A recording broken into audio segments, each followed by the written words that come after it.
Assalomu alaykum, hurmatli televizor ko'rguvchilar. Yaxshimsizlar? Dunyo Uyg'ur qurultiyi tor televiziyasining kunlik xabarlar programmasiga xush keldinglar. Men Iftixor Abdurshid. Juma kuningizga muborak bo'lsin. Hurmatli ko'ruvchilar, tövəndə diqqətinizlər kunlik xabarlar programmamızın təfsilatı bo'lsin. Bugun Ürümçi qırğınçılığının ot beltisi deb qaralgan və məngü əsdən çıxmaydigan 2009 yılı 6 ayının 26 günü yüz bergen qabahatlik Şavgan qırğınçılığının 17 yılı. 2009 yılı 6 ayının 26 günü Guangdong'un Şavgan şəhərindəki Şuri oyunçuq zavodida işləvatqan 800 ətrafında Uyğur yaş keçilik uyqusunu uxlavatqanda planlı qalda zavoddaki və yaqin ətrafdaki minglarcha qo'lida palto pichoq və tömər kaltak bilan qurollangan şovinist Xitoylarning hujumiga uchrab, necha yuz kishi og'ir yaralangan və necha yuzlagan kishi rəhimsizlarcha kaltaklar bilan shahid qilingan edi.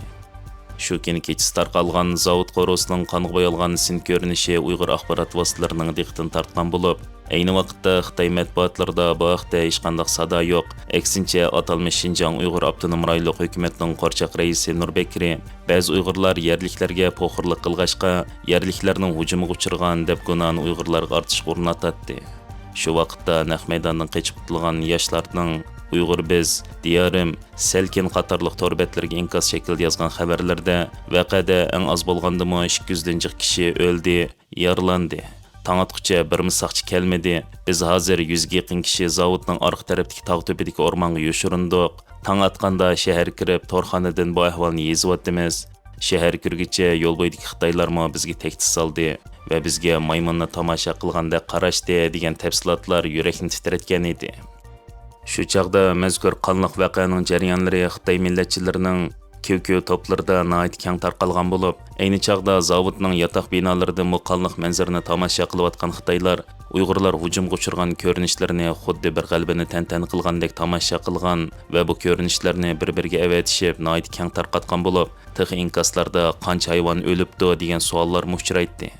Hatto bir qism videolarda bu qonliq zo'ravonlikni tomosha qilgach video tartayotgan Xitoylarning Uyg'urlar hujum qilayotgan Xitoylarga vaqirib turib, "Av yerda bir kabobchi bor, ana av yerga bir yo'shirinib oldi" deyotgan ovozlarim bor bo'lib, bu ko'rinishlar Xitoy millatining rezil xarakteri va bu qonliq voqeaning jarayonini to'liq namoyon qilib bergan edi.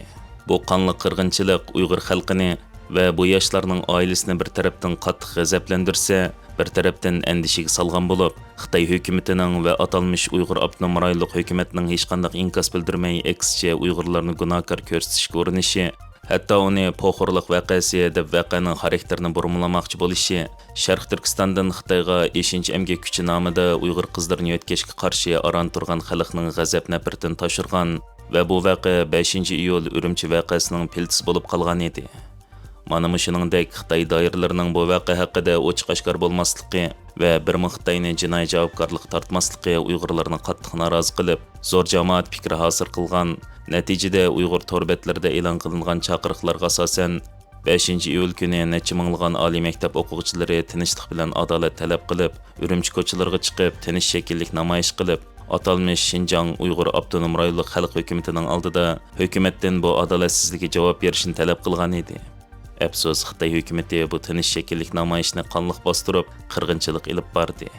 Şavgan qirg'inchiligi Uyg'ur tarixidagi eng cho'ng bir hodisa 5-iyul voqeasining piltisi sifatida davomli xotirlanib kelmoqda. Mana aradan 17 yil o'tganki, bugungi kunda biz shu qitimqi qirg'inchilikda bizdan ayrilgan barliq qarindoshlarimizga Allohdan rahmat tilaymiz. Shundaqla bu qirg'inchilikni asla unutmaymiz. Mushu ayning 21 kunidan boshlab Dunyo Uyg'ur qurultiyidan qurultayning raisi Turg'unjon Aloviddin, muavin raisi Zumratay Erkin va qurultayning sobiq raisi Uyg'ur Demokratiya va Kishilik huquq markazining raisi Dolqin Aysodan tashkillangan bir hay'at Shvetsariyaning Jeneva shahridagi Birlashgan Davlatlar Tashkilotida 62-chi navbatlik kishilik huquq kengashiga qatnashayotgan edi. Dunyo Uyg'ur qurultiyi vakillari bu qitimqi Jeneva faoliyatida har qaysi davlatlarning Birlashgan Davlatlar Tashkilotidagi vakillari bilan uchrashish olib berib, Xitoyning atalmish Millatlar Ittifoqligi qonuni orqali Uyg'urlarni majburiy assimilyatsiya qilishga urinayotganligi, diplomatik ta'sirini ishlatib xalqaro jamiyatni sukut qilishga majburlayotganligi, Sharq Turkiston va Tibetda yerli xalqlarning milliy kimligini bostirayotganligini ta'kidlab, tajovuzchi Xitoyning javobgarlikdan qochayotganligidan ogohlantirib, xalqaro jamiyatni Xitoyning Uyg'urlarga qaratgan muomalasiga qarshi amaliy va kuchli tadbir qo'llanishga chaqiriq qilgan.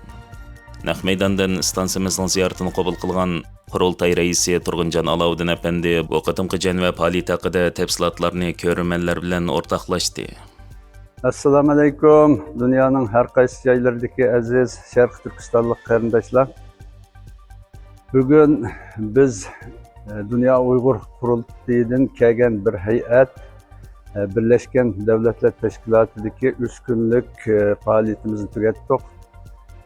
Bu 3 gün jarayonida Birleşken Devletler Teşkilatı'nın 62. navbatlik kişilik hukuk yig'iniga qatnashdik. Bu yig'in jarayonida kişilik hukuk, insanların fikir erkinliği, demokratik hak hukukları, dini erkinlik, ayollar hak hukukları, muhacirlar hak hukukları degandek nurg'un temalar müzakere qilindi. Bularning hammasi bizning vatanimizdagi xalqimizga munosabatlik, ya'ni bizga munosabatlik. Chunki vatanimizda Xitoy hokimiyati irqiy qirg'inchilik yurgizib, bizning butun haqlarimizni depsendichilik qilyotidi. Şuna bu to'g'rida biz ciddi şekilde bu yig'inlarda qatnashdik ve bizning muavin raisimiz Zumratay xonim bu ayollar haq huquqi haqida so'zladi. Bu yaxshi inkas qo'zg'adi. Undan boshqa Xitoy hokimiyatimi nurg'unlagan vakillarni avatib bu yig'inda so'zlagan bo'ldi va bizning vatanimizdagi bir qizga gap qildirib videosini akibdi. Bu videoda Xitoy o'zini oqlashga tirishdi, ammo shunda bo'lsa-mu, ya'ni haqqoniyatni tunigan, haqqoniyatni bilgan davlatlar biz tarafda turib, bizga fursatlar yaratib berdi. Biz bu yerda vatanimizdagi xalqimizning dard ahvolini yetkizdik. Mazkur kengashning yan faoliyatida so'z qilgan Dolqin Aysa Uyg'urlar duch kelayotgan vaziyatning intayin og'ir ekanligini ta'kidlab, milyonlagan kishilarning Xitoyning yuqori besimliq bostirish siyosati ostida qirg'inchilik va zulm ichida ekanligini ta'kidlab, Xitoyning xalqaro jamiyatda iqtisodiy va diplomatik ta'sirini ishlatib, yolg'on tashviqot, soxta guvohchilarning yolg'onlari bilan davomlashayotgan irqiy qirg'inchilikni yoshirish va oqlash bilan ayblagan. Dolqin Aysa apandi mazkur yig'inda qilgan so'zida Xitoyning 3-oyda ma'qullangan atalmish Millatlar Ittifoqligi va Taraqqiyot qonunining Uyg'ur va Tibet xalqining o'zgacha kimligini yo'qotishni maqsad qilganligini, Xitoy amaliyotda yillar burunla Uyg'ur tilidagi ma'rifga cheklama qo'yib, Uyg'ur va Tibet farzandlarini assimilyatsiya qilish uchun yotoqlik maktablarini kengaytganligini va bu tadbirlarning atalmish qonun rasmiy ma'qullanishdan burunla yo'l qo'yilganligini, bu qonunning milliy va madaniy kimliklarni yo'q qiladigan siyosatlarga qonun asos yaratib berdiganligini ta'kidlab, Birleşken Milletler Teşkilatı'ga a'zo davlatlarni bu qonunni tekshirib chiqishga va bu masalani kishilik huquq kengashida o'tirib qo'yishga chaqiriq qilgan. Dolqin Aysa apandi bu qatimqi yig'inda yana Xitoyning bostirish siyosatining chegara halqib kengayotganligini, Uyg'ur faoliyatchilari va chet ellik Uyg'ur rahbarlarining qo'rqitish va yolg'on uchur tarqatishga duch kelganligini, vatanlik urug' tuqqanlariga go'ro'ga ilinib tahdid qildigan qurol sifatida ishlatilganligi, kishilik huquq oliy komissarlik ishxonasi e'lon qilgan dokladda insoniyat qarshi jinoyat bo'lishi mumkin degan baholashlarga qarata xalqaro jamiyat va Birleşken Milletler Teşkilatı'ning amaliy harakat qilmaganligini va a'zo davlatlarning qonuniy mas'uliyatini ado qilib, davomlashayotgan kishilik huquq dafsanchiligiga qarshi tadbir qo'llanishga va kishilik huquq kengashi orqali keyingi qadamlarni besishga chaqirgan. Bu haqda stansimizning ziyoratini qabul qilgan Dolqin Aysa apandi naq maydondan bu qatimqi janva faoliyati haqida ma'lumot berib o'tdi. Reisimiz deb o'tgandekidek, 3 kundan buyon Birleşken Devletler Teşkilatı'nın İnsan Hakları Kengashisining 62. qatımlık yig'inida bir qator faoliyatlarni yapdik. Bu faaliyetlerimiz jarayonida Birleşken Devletler Teşkilatı'na a'zo bo'lgan davlatlarning Yevropa İttifaqı boshlig'i bo'lib, bir qism davlatlarning bu yerdagi diplomatlar bilan ayrı ko'rish fursatlarimiz oldu. Bu yerda asosiy bu qatim bizning kun tartibga kelgan nuqtamiz Xitoyning yaqinda e'lon qilgan, bir qancha yil ilgari e'lon qilgan Milletler İttifaqligi qonunining abdi beshirsiz uning mohiyatini oshkorlash bo'ldi. Bu yerda chunki Xitoy bu qonun orqali Uyghur Tibetlerge o'xshaydigan xalqlarning milliy kimligini tamamen qonuniy asosda qonunlarga tayandırıp yo'qlashdan boshqa bir maqsadning bo'lmaganligini, shuning uchun dunyoning bunga diqqat qilish kerakligini, Birleşken Devletler Teşkilatı'nın ve İnsan Hakları Kengeyişi'nin bu kanuna nisbeten reaksiyonunu bildiriş gerekligini, bunun mahiyetlerini Xitayga ve dünyaya yaxşı bildiriş için bizning bu yerga kelganliklarimizni ularga anglatdik. Onundan başka bir yerde yan programlar bo'ldi. Mesela muhacirlar hakları, yani muhacirlar Birleşken Devletler Teşkilatı'nın 1951 yıl e'lon qilgan muhacirlar haqidagi bayonnamasining, yani to'xtamnomasining e'lon qilinganligining 75. yılı münasebetiyle bir qator faaliyetler u yerlarga qatnaşdık.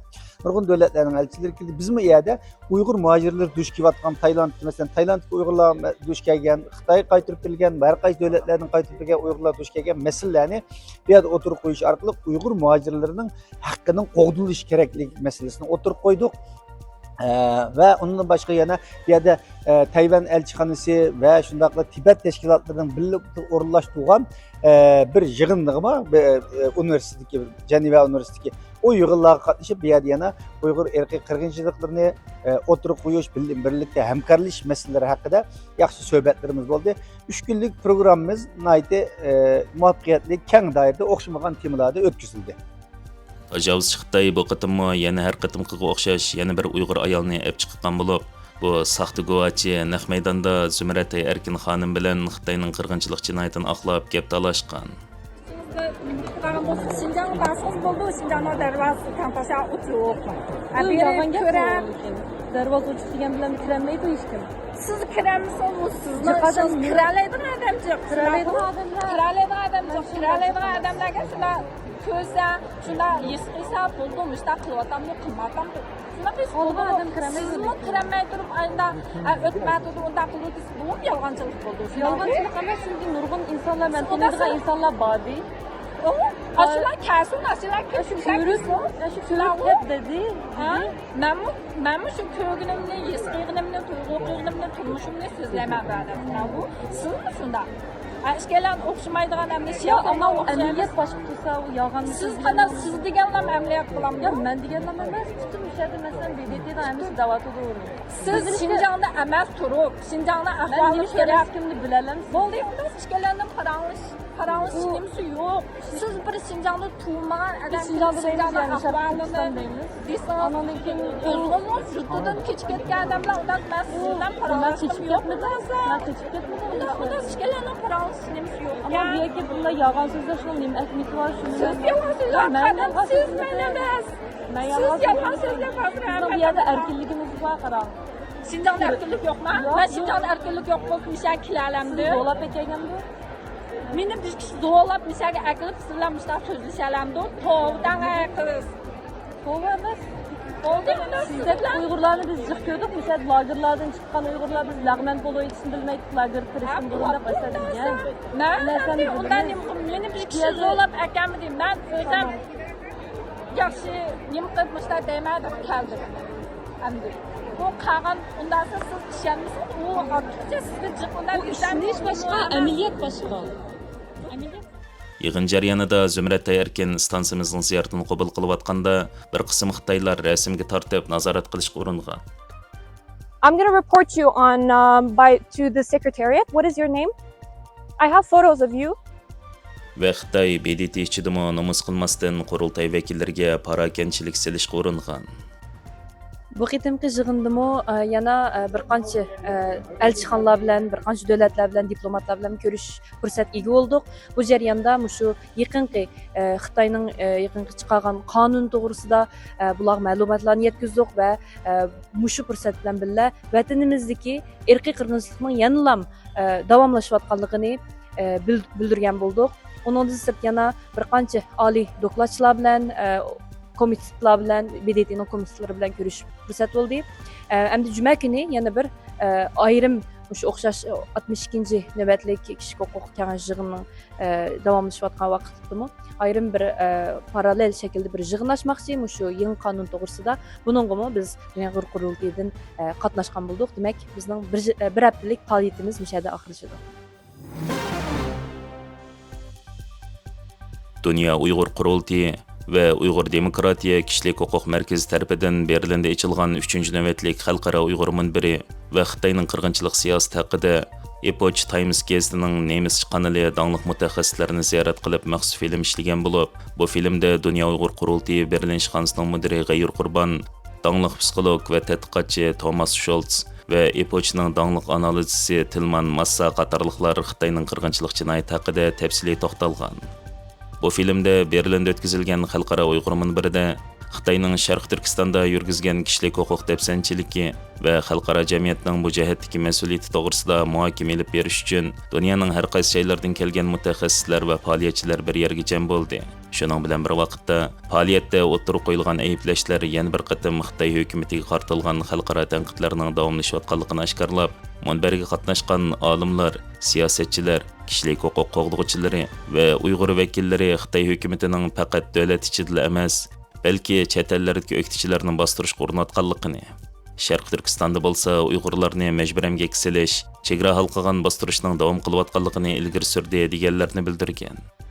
Mazkur filmda munbarda so'z qilgan mutaxassislarning Xitoyning Sharq Turkistonda elib berayotgan qirg'inchilik jinoyati, majburiy emgak, dunyoviy ta'minlash zanjiri, chegara halqagan bostirish qatorliqlarga munosabatlik amaliy xalqaroliq dokladlar asosida fikr bayon qilganligini, shundaqla ba'zi xalqaroliq shirkatlarning rayondagi ishlab chiqarish o'rinlaridan chekinib chiqqan bo'lsa-mu, dunyoviy ta'minlash zanjiri yanada Xitoyga tayinliganlik sababidan majburiy emgak xavfini kuchaytirayotganligini o'ttirib qo'yganligini tilga olgan.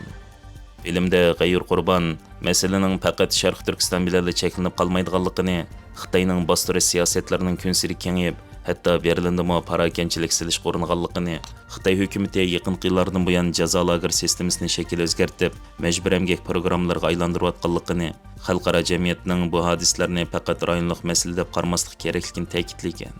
Mazkur filmda munbirga qatnashish planlangan Fransiya parlament a'zosini to'sish va munbirga qatnashmaslik uchun diplomatik besimga uchirganligi, yig'in o'tkaziladigan mehmonxonaning iqtisodiy jazoga duch kelganligi o'tirib qo'yilib, bu harakatlarning so'z erkinligi va ilmiy mustaqillik jihatdan andish paydo qilganligi ta'kidlangan.